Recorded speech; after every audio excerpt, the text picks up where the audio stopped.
여러분 안녕하십니까. 경제현장 오늘 시작합니다. 한국은행이 다시 한번 기준금리를 인상함으로써 기준금리는 22개월 만에 코로나19 직전 수준으로 돌아갔는데요. 경제 회복의 속도보다 기준금리 인상 속도가 더 빠른 것은 아닌지 금리 인상 여파에 따른 각 분야의 파장을 차례대로 알아보겠습니다. 집중진단에서 하나씩 분석해 보는데요. 유튜브 실시간으로 댓글 주시면 의견에 반영하겠습니다. 경제현장 오늘입니다.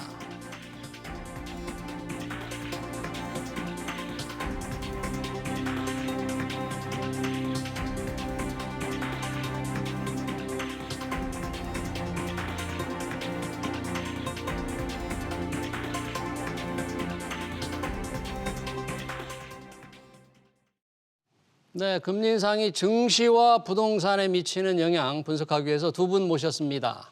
키움증권 투자전략팀 한지영 연구원, 그리고 한양대 도시공학과 이창무 교수 나오셨습니다. 두 분 어서 오십시오. 네, 반갑습니다. 안녕하십니까. 네, 한국은행 기준금리 연 1.25%, 새해 들어서 금리가 올라서 자, 이 증시와 부동산에 어떤 영향을 미칠까? 네. 돈을 빌려서 주식이나 부동산을 산 분들, 살려고 하는 분들 관심이 많습니다. 우선 개괄적인 영향을 한번 두 분으로부터 들어보고 싶은데요.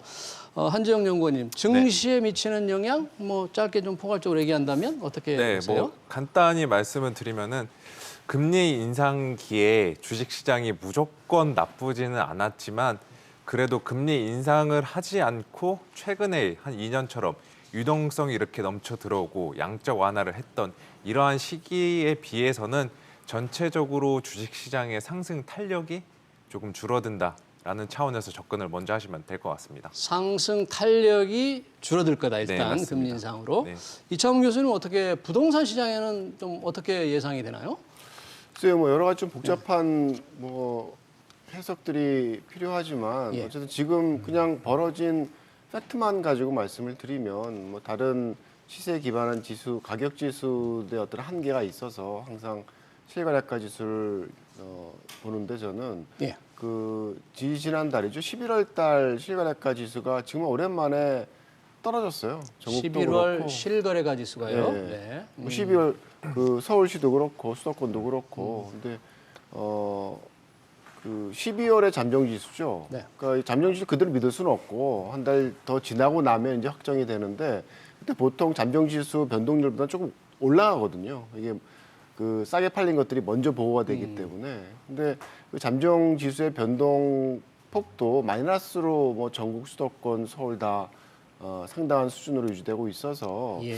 글쎄요 좀 시장 영향을 미치지 않았을까. 금리 인상이라는 게 사실 뭐 작년 8월부터 시작된 그런 세 단계 인상이 있었으니까 예. 그 효과가 지금 시작되는 시점이 아닌가 그렇게 생각을 합니다. 부동산 시장에 영향을 미치는 이게 시작된 듯하다 이렇게 보고 그렇죠. 아무래도 뭐 11월 달에 확인할 예. 수 있는 사실이라는 건 그 이전에 어떤 금리 인상에 대한 결과일 테니까 앞으로는 또 요번에 오른 효과는 조금 더 지나야 또 나타나겠죠. 네, 전반적으로 상승 탄력이 주식시장은 상승 탄력이 적을 거다. 한지영 연구원님 그러면 네. 과거에 금리가 올랐을 때 내렸을 때 과연 증시는 어떻게 반응을 했는지 네. 뭐 미국이나 우리나라의 경우에 좀 어떤 통계치 추세를 조금 정확히 좀 알 수가 있을까요? 네, 뭐 가장 뭐 과거 90년도 이후부터를 좀 살펴보면은 예.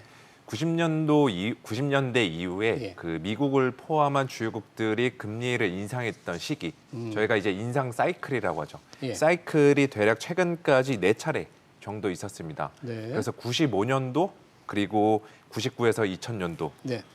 세 번째로 2004에서 2006년도 그리고 2015에서 19년도 이 총 4차례가 있었는데 네. 이때 패턴들을 보시면은 금리 인상 초기랑 중기 국면까지는 증시가 전체적으로 괜찮았어요. 초기와 중기까지는 오히려 증시가 중반부까지는 괜찮았다? 괜찮습니다. 예. 그런데 이제 중반부 넘어가면서부터 예. 금리 인상에 대한 실물 경제의 부담, 예. 또 그때그때 터졌던 예를 들어서 아시아 지역의 외환위기, 닷컴 버블 붕괴 이러한 것들이 복합적으로 작용을 하면서 대체적으로 금리 인상 중반부가 지나면은 그때부터 전 세계 주식시장은 조금 안 좋은 모습을 보였다라는 말씀을 드리고 싶은데 예. 다행히도 2015에서 19년도 최근의 연준의 금리 인상 기간 동안에는 전체적으로 증시가 좀 괜찮은 모습을 앞서 말한 세 개의 기관에 비해서는 예. 괜찮은 모습을 보였다라고 말씀을 드리고 싶습니다. 아, 그래요. 90년대 들어서 4차례 정도 금리 인상기가 있었는데 네. 후반부에 조금 안 좋은 모습을 보였다. 네, 네, 맞습니다. 그럼 지금 시점은 금리 인상기의 초반부이죠. 예. 그리고 여기서 지금 걱정을 하게 되는 게 예. 연준이 연내에 금리 인상을 시작하는 것뿐만이 아니라 이제 양적 긴축. 양적 긴축이라면 뭘 얘기하죠? 예, 양적 긴축은 이제 양적 완화 축소, 저희가 이제 테이퍼링이라고 이야기를 많이 하고 있잖아요. 예.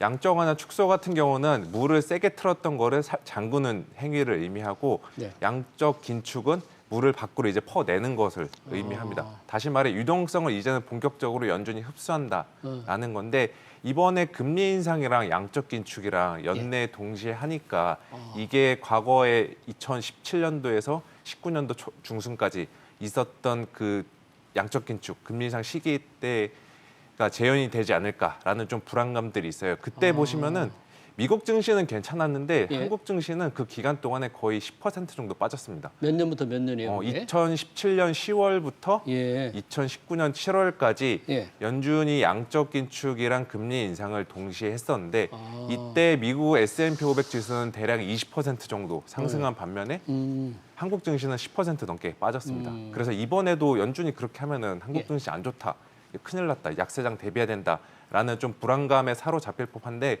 저는 여기서 드리고 싶은 말씀은 당시에 한국 증시가 부진했던 거는 연준의 긴축 자체에 대한 부담도 있는 것은 사실입니다.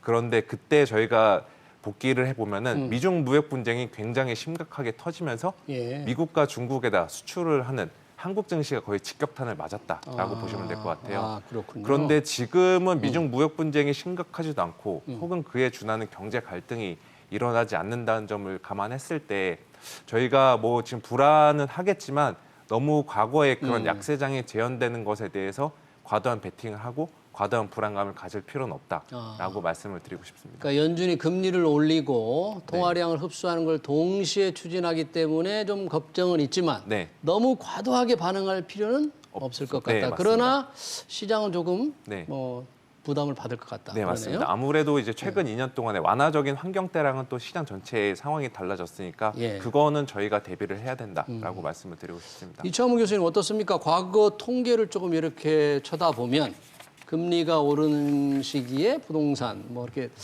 하방 압력 무슨 긴밀한 상관관계가 그게 나타났나요? 국내 부동산 시장, 특히 주택 시장 같은 경우에는 연결고리가 이렇게 방향성이 명확하지 않은 부분이 있어요. 여러 가지 방향성이? 뭐 이유가 있을 텐데 예.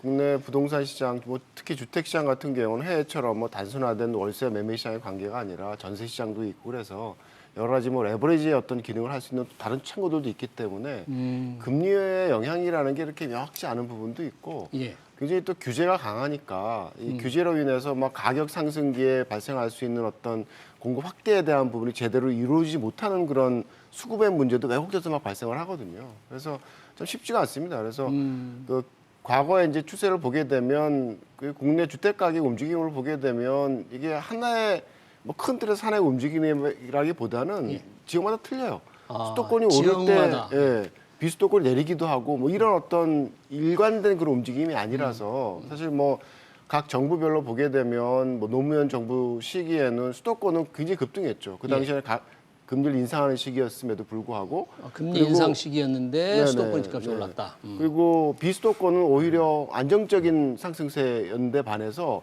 이명박 정부 때는 오히려 금리를 인하했는데 예. 수도권은 가격이 떨어지고 수도권 떨어지고 지방은 가격이 급등했어요. 지방은 또 반대로 오르고. 움직였어요. 그리고 박근혜 정부 시기도 보게 되면 금리를 인하하는 시기였죠. 예. 근데 이때는 동조합니다. 같이 올랐죠. 같이 오르고. 지방하고 네. 서울이.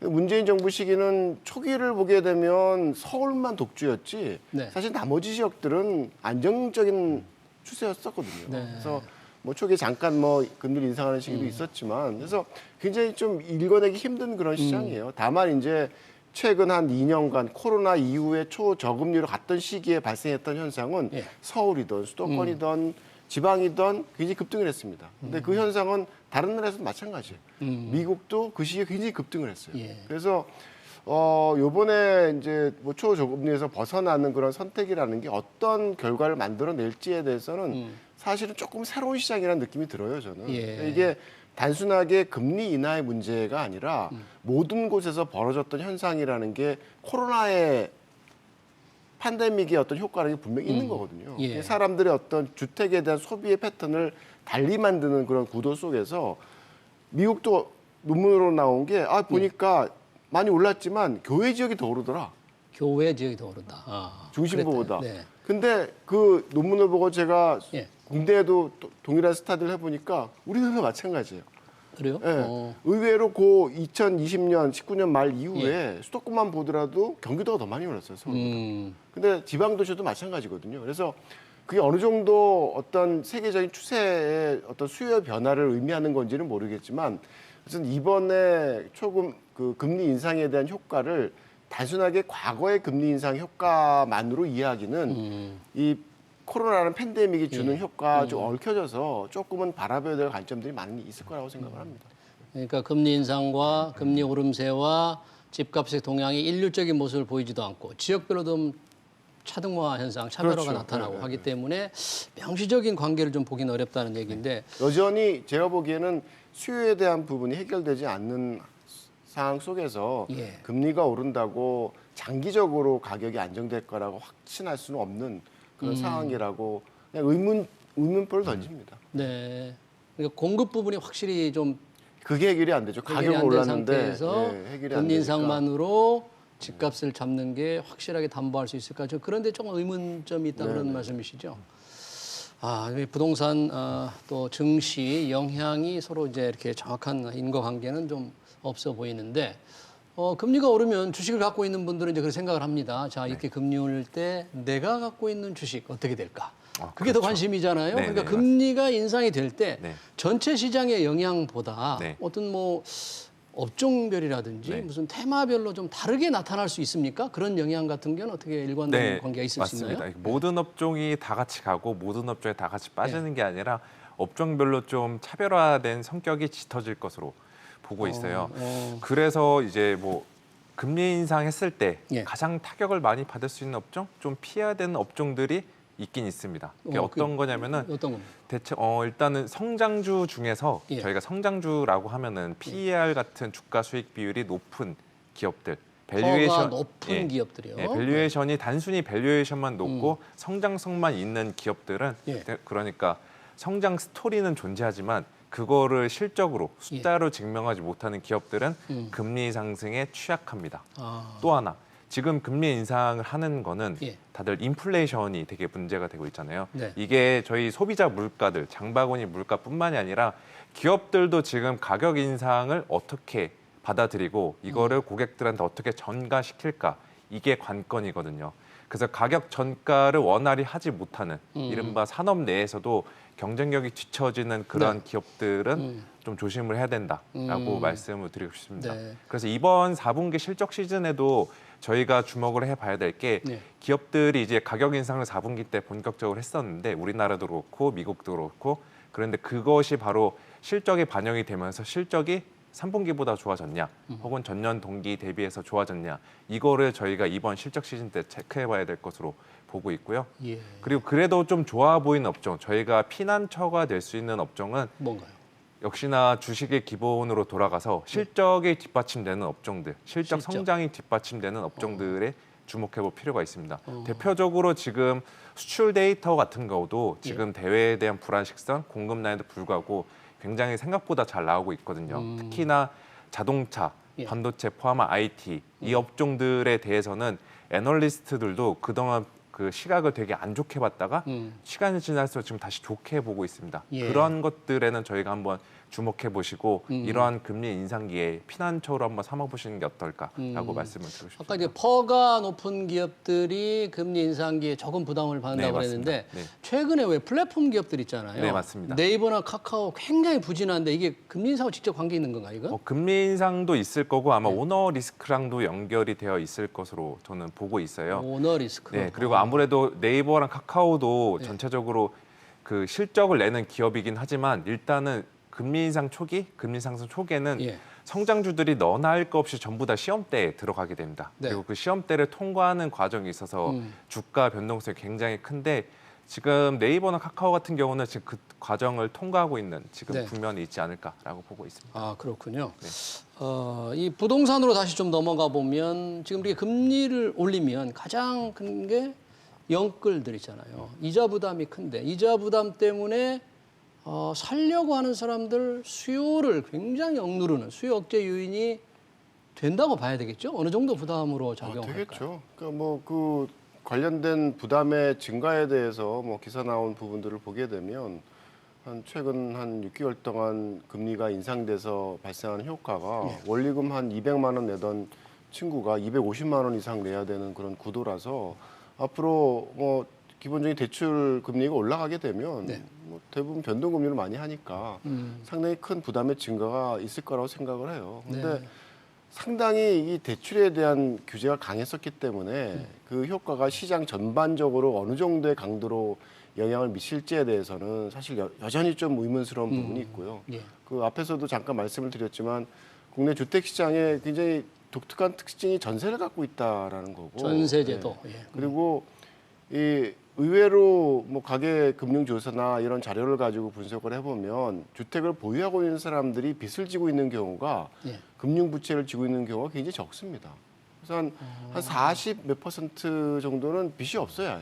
아예. 집을 갖고 있는 사람 중에서 네네. 40% 그게 뭐 이상이 다주택자일 수도 있고 내가 1주택자인데 전세에 대한 물건을 사서 갭 투자를 한 사람일 수도 있고 뭐 다양한 사람이 있는 거죠. 그래서 의외로 우리가 대출 규제를 이렇게 강하게 했음에도 현금으로 시장에서 구매를 하는 그런 어떻게 보면 힘들이 있었던 게 우리가 갖고 있는 그런 좀 독특한 주택 시장의 특성이거든요. 그래서 연끌에 관련돼서 정말 연끌하신 분은 부담스럽겠죠. 부담스럽지만 그 부분이 시장의 대세를 만들어 갈 수 있는 그런 상황이냐에 대해서는 조금은 좀 고민해야 될 이슈들이 있을 것 같습니다. 그런 이제 좀 벌써 좀 너무 빠른 걱정인가 싶은데 그런 예상을 할 수도 있지 않을까. 이자 부담을 못 이겨서 집을 내놓는 또는 경매로 내놓는 이런 것들이 지금 나오는 상황은 아닌 거죠. 아직은 아니겠죠. 네. 저희가 그 금융위기 때도 사실 이 뭐 부동산 시장의 리스크가 금융시장으로 전파될까봐 많은 걱정들을 했는데 실거래가로 보게 되면 그 당시에 수도권이나 서울 쪽에 뭐 30% 정도 내렸었거든요. 그 당시에도 사실은 연체율이나 이런 게 크게 올라가지 않았던 경험을 사실은 갖고 있어서 예. 그게 금융 리스크로 연결될지에 대해서는 좀 의문이 있는 그런 상황이 되지만 뭐 가능성이 있겠죠. 이게 네. 지금 어쨌든 시장이 정말 정부가 원하는 대로 예. 이게 다운턴이 돼서 장기적인 침체로 간다 그러면 그게 금융 리스크로 터지지 않는다고 하더라도 이 주택에서 구매하고자 하는 사람들은 사라질 거고 주택을 구입한 사람들은 팔지도 못할 거고 분양받은 사람들도 분양받은 집으로 이사를 못 가겠죠. 왜냐하면 자기 갖고 있는 집을 팔아야 되는데 자기 집을 살 사람 없는 거고 예. 전세금도 안 빠지고 그러니까 시장에 있어서의 거래나 주거 이동의 동결이 발생을 하게 되면 저희가 수도권에서 이 이명박 정부 시기에 겪었던 그런 뭐죠, 네. 왜? 그 집값이 더 떨어지는 그 현상을- 부자지만 실제 집값은 빚 때문에 네네. 예, 떨어지는 경우. 네. 네. 그런 현상 나올 수도 있다 그런 얘기겠죠. 그렇죠. 예. 하우스 푸어 같은 거 말씀하시죠. 네, 하우스 네. 자, 이게 어떤 일이 벌어질지 부동산에서 아직은 본격적으로 나타나고 있지 않은데 주식 시장으로 돌아가서 네. 테이퍼링 이제 돈을 푸는 걸 줄이는 거에서 넘어서 네. 아예 긴축 네. 돈을 빨아들이는 게 금리 인상과 함께 된다 그랬지 않습니까? 될 네, 수도 있다. 맞습니다. 네. 될 것이다. 네. 그럼 그게 어떤 절차로 이루어집니까? 금리가 인상이 되면서 네. 돈을 동시에 빨아들이면 네. 시장이 굉장히 그 충격을 받을 수도 있겠네요. 네, 어떻게 충격을 지금 받고 있죠. 그러니까 이미 지금 받고 연초 있다. 이후부터 지금 받고 있죠. 그래서 주식시장이나 채권시장, 금융시장에서는 연준이 연내에 4회 금리 인상할 것으로 전망하고 있고요. 네 번이나 올해 네. 인상할 수 있다. 하는 같은 경우도 지금 1월 달에 지난주에 했었는데 네. 한 그 2차례 정도까지는 다들 가능성을 연내에 열어놓고 있습니다. 예. 그리고 제가 아까 말씀드린 돈을 흡수하는 연준의 양적 긴축은 대략 4분기 정도에 시행이 될 것으로 전망을 하고 있어요. 올해 4분기. 4분기에. 빠르면은 3분기 말 예. 아니면 4분기 정도로 시행이 될 것으로 양적 네. 긴축은 한 4분기 정도. 네. 그래서 그게 동시에 맞물리는 시기, 금리 인상과 양적 긴축이 동시에 맞물리는 시기는 예. 대략 3분기 후반에서 4분기 정도로 될 것으로 생각하고 있습니다.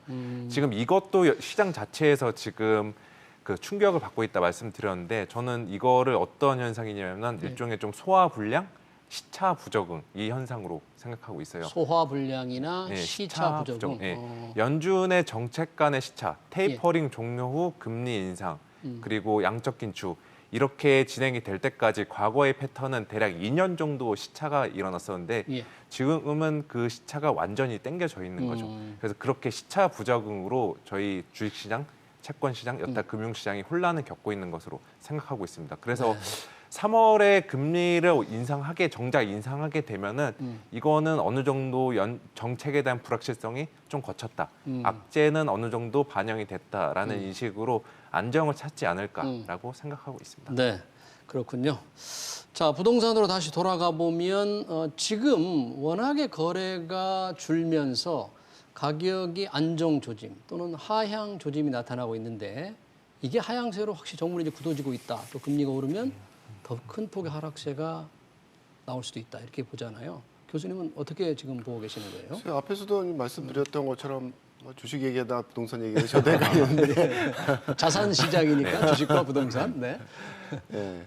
글쎄요, 그게 정부가 그 원하는 방향으로 간다라는 게 좋을 거냐에 대한 의문도 있지만 사실은 그렇게 갈까에 대해서 여러 가지 의문이 많죠. 그러니까 기본적으로 뭐 금리 인상에 대한 부분이 앞에서 말씀드렸던 것처럼 국내 주택 시장에서 벌어졌던 현상이라는 게 그렇게 뭐 일목요연하게 하나의 방향으로 시장을 안정시키는 효과를 만들어내지도 못했었고 예.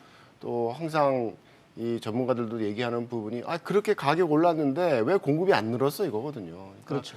여러 가지 뭐 규제와 관련된 부분들이 막 함께 강화가 되면서 그 가격이 오르는 힘을 시장에서 이용해서 주택을 지어내는 결과를 만들어지 못했으니까 그 부담은 계속 지고 가는 거죠. 예. 그래서 뭐 단기적으로 금리 인상에 대한 효과가 뭐 우리가 실거래가 지수를 보게 되면 네. 뭐 문재인 정부 들어서 가지고 요번에 빼고 네. 두 번의 마이너스가 기록된 시기가 있었는데 그게 이제 2018년 9.13 대책이 한 6개월, 그다음에 2020년 그 다주택자 양도세 네. 중과 완화하던 시기에 4월 한 달 정도 마이너스 떨어졌던 거고 이번에 사실은 처음이에요. 떨어진 그렇군요. 게 그 이후로. 아파트 실거래가 지수가 떨어진 게. 네, 그래서 분명히 단기적인 관점에서 보게 되면 의미 있는 변화인데 이 변화가 정말 시장의 대세 국면의 전환으로서 장기적으로 갈 거냐에 대해서는 예.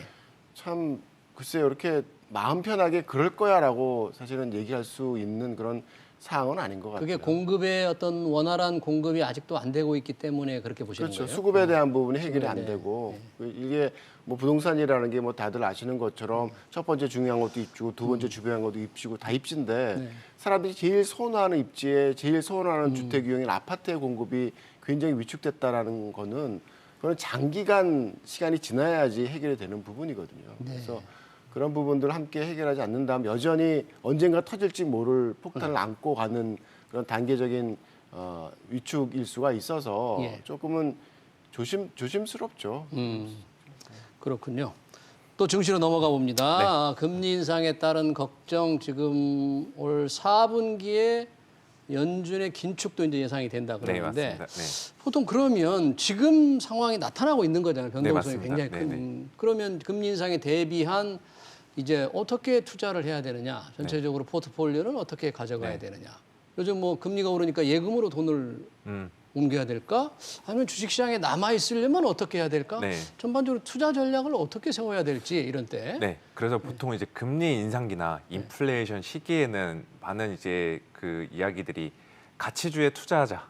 금리 가치주에 인상기에 투자하자. 네, 가치주가 좋다, 성장주들은 안 좋다. 이런 식으로 가치주냐, 성장주냐 두 개를 놓고 이지선다 질문을 받았을 때 예. 다들 가치주로 많이 가라는 이야기들이 종종 들립니다. 우리가 가치주라 그러면 네. 기업의 가치에 비해서 주가가 덜 오른 걸 가치주라고 하면 됩니까? 네, 맞습니다. 그래서 통상적으로 PER이나 예. PBR이 낮은 기업들이 PER이나 가치주, PBR이 낮은 주식. PER이나 PBR이 높은 기업들 성장주 이렇게 정량적으로 구별을 하게 되는데 네. 저는 그거를 좀 더 세분화해서 볼 필요가 있어요. 왜냐하면은 과거의 금리 인상기 예. 혹은 인플레이션 시기에 가치주라고 해서 다 같이 간 게 아니었습니다. 다 같이 주가가 좋은 게 아니었습니다. 그래요? 또 금리가 예. 빠지는 시기 혹은 인플레이션이 둔화가 되는 시기에 성장주들도 다 같이 가지는 않았어요. 여기서 저희가 공통분모를 찾을 수 있는 거는 예. 가치주 중에서 금리 인상기에 갈 수 있는 거, 네. 주가가 상승하는 거는 결국에는 실적이었습니다. 실적이다. 실적이 뒷받침되는 가치주 혹은 실적이 뒷받침되는 성장주.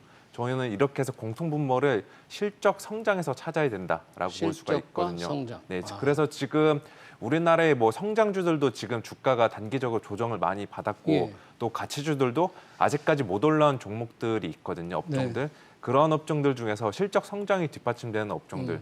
저는 뭐 딱 봤을 때 아까 잠깐 이야기 드렸지만 IT, 자동차 그리고 시가총액 측면에서는 대형주들이 저는 좋을 것으로 생각하고 있고요. 그리고 또 업종으로는 IT, 자동차, 네. 규모별로는 좀 큰 기업, 대기업. 네, 그리고 이제 좀 테마 단에서는 2차 전지 쪽들도 2차 전지. 네, 성장주이지만 거기도 역시나 장기 성장성이 담보된 스토리도 있고 숫자도 계속해서 보여주는 기업들이 많이 포진이 되어 있습니다. 그래서 2차 전지 쪽은 저는 올해 들고 가시면서 이제 금리 인상의 충격을 좀 흡수할 수 있는 도구가 되지 않을까라고 보고 있습니다. 보통 금리가 오르면 은행들이 이렇게 대출 이자를 높이잖아요. 네, 맞습니다. 그래서 수익을 많이 거두니까 네. 금융주가 좋을 것이다 이렇게들 분석을 하는데 그렇진 않나요 혹시? 좋은데 예. 이게 최근 작년 연간 이후로도 계속해서 금융주들이 너무 좋았어요. 이미 많이 올랐다. 이미 그런 많이 얘기예요? 올랐고 어느 정도 지금 여기서 과연 금리가 얼마나 더 올라갈까? 뭐 기준금리는 인상하겠지만 네. 시장금리, 10년물 금리, 3년물 금리 여기서 더 얼마나 올라갈까?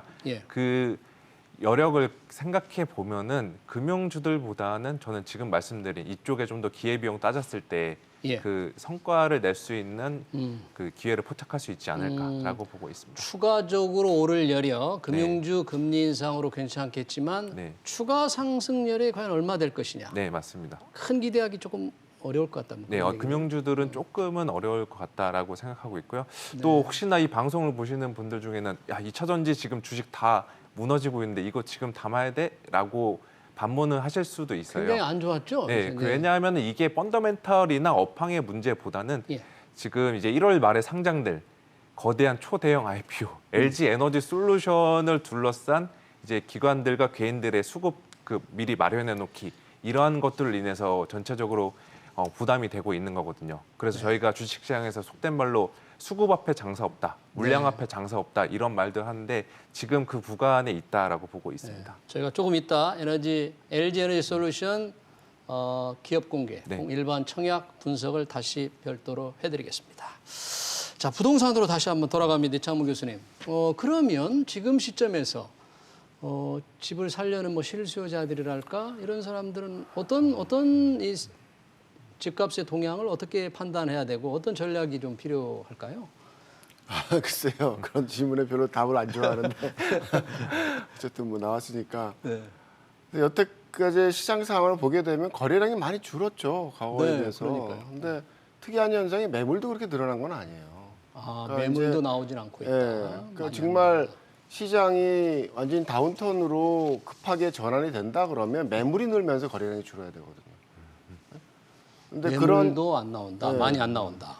그러니까 이게 수요와 공급이라는 게 뭐 수요도 줄고 공급도 줄으니까 뭐 여태까지 상황을 보면 거래량은 줄었는데 뭐 고가 찍고 막 이런 상황들이 발생을 하잖아요. 그러니까요. 예. 근데 그거는 파는 사람도 적다라는 얘기거든요. 그러니까 시장에서 이제 뭔가 변화가 변곡점이 되려 그러면 예. 팔려고 하는 사람들이 뭐 급해서 막 내놔야죠. 내놓는 상황 속에서 거래량도 사는 사람은 내가 왜 사 지금 가격이 떨어질 거로 예상을 하는데 이런 식의 어떤 분위기에 만들어지는 상황이 좀 조심스러워야 될 상황이 되는 거죠. 그래서 그게 좀 이어져서 실제로 이제 그 우리가 아까 얘기했던 하우스포 문제가 있었던 시기에 겪었던 것처럼 뭐 미분양도 높아지고 그 분양 미입주율도 높아지고 입자율, 이런 네. 어떤 전체 시장에 있어서의 그 동기열 효과라 할까요? 그렇군요. 그런 효과들이 발생했던 할 시기가 우리가 좀 지켜봐야 될 상황들이 아닌가 싶습니다. 근데 이런 지적도 있네요. 저 시청자들이 보내온 거 잠깐 말씀드리면 수도권에 공급 부족하지 않다. 세제와 규제 때문에 물량이 나오지 못한다.